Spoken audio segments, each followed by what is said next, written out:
السلام علیکم.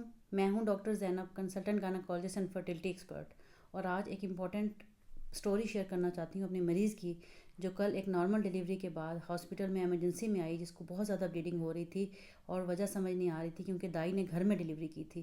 جب میں نے اس کا معائنہ کیا تو اس کو یوٹرائن انورژن تھی، جس کی وجہ سے اس کی بچہ دانی جو ہے، جب اس دائی نے بچہ نکالا تو اس نے ساتھ میں آنول نکالنے کے لیے جب بہت زیادہ زور لگایا، اٹریکشن دی، تو اس کی وجہ سے کیا ہوتا ہے کہ یوٹرس جو ہے، بچہ دانی جو ہے وہ الٹی ہو جاتی ہے. اسے ہم کہتے ہیں یوٹرائن انورژن، انسائڈ آؤٹ آ جاتی ہے، اور اس کی وجہ سے نیوروجینک شاک میں پیشنٹ چل جاتی ہے. اس کو جو نیم بے ہوشی کے عالم میں لایا گیا، اس کو فوراً ہم نے لیبر روم میں شفٹ کروا کر اور ریلیکس کر کے فوراً اس کی بچہ دانی یعنی یوٹرس کی پوزیشن سیٹ کی.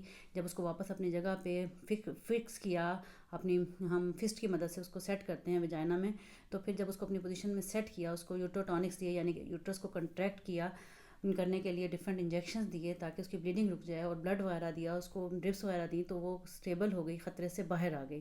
تو اس اسٹوری کو سنانے کا مقصد یہ ہے کہ نارمل ڈیلیوری گو کہ بہت اچھی ہوتی ہے، لیکن اگر ٹرینڈ برتھ اٹینڈنٹ نہ ہو، ٹرینڈ مڈ وائف نہ ہو، تو کمپلیکیشنز بہت زیادہ ہوتی ہیں، اتنی زیادہ کہ مریضہ کی جان جانے کا خطرہ ہوتا ہے. اب میں آپ کو اگزامپل سے سمجھاتی ہوں کہ یوٹرائن انورژن کیا ہوتا ہے. جیسے کہ یہ میرے پاس ایک پاؤچ پڑا ہوا ہے.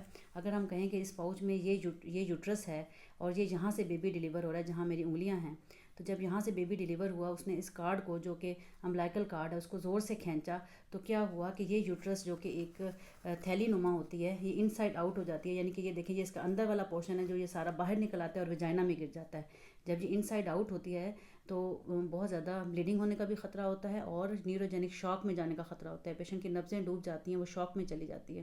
تو ہم نے کیا کیا، فسٹ کی مدد سے اس کو شفٹ کروا کر اور اس فسٹ کی مدد سے اس یوٹرس کو واپس اپنی جگہ پہ پوزیشن کر دیا، اندر یہ ہاتھ ڈال کر ری پوزیشن کر دیا، اور پھر اس کو ایسے انجیکشن دیے کہ یہ کنٹیکٹ ہو جائے اور اپنی جگہ پہ سیٹ ہو جائے، اور چھوٹے چھوٹے جو ٹیئرز تھے اس کے لیے پیک کر دیا. تو مریضہ کی جان بچ گئی، اس کی بلیڈنگ بھی کنٹرول ہو گئی، یوٹرس بھی اپنی پوزیشن پہ چلی گئی. لیکن یہ عام دائیوں کو یہ نہ یہ پتہ ہوتا ہے کہ یہ پرابلم کیا ہوا ہے، نہ وہ اس کو ٹھیک کر سکتی ہیں.